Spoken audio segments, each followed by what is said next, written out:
السلام عليكم. معانا النهارده ان شاء الله حنين، ما شاء الله بقى لنا حوالي سنه ونص. نزلنا من كام يا حنين؟ من 116. 116 ونص، بقينا دلوقتي 66. ما شاء الله، يعني قربنا خلاص، يعني مثالي تقريبا. الحمد قول لنا لله. بقى اخبارنا ايه في خلال السنه ونص دول؟ الحمد لله انا كويسه جدا، اموري كمان صحيه احسن بكتير من الاول. الحمد طب لله. الحمد لله. الحمد لله. صحتنا، حركتنا، الكلام ده. اكيد احسن من الاول الحمد لله. انا يعني في الاول مثلا ما اعرفش امشي، ماليش في الكلام بتاع المشي والكلام ده. الحمد لله انا احسن بكتير بكتير. السكريات اخبارها ايه؟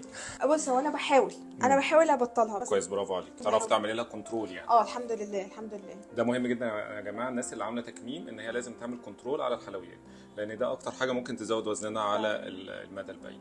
طيب خلال اول سنه كان في اي احساس بتعب؟ كان الفيتامينز كنت منتظمه عليها، المتابعه، الكلام ده كله؟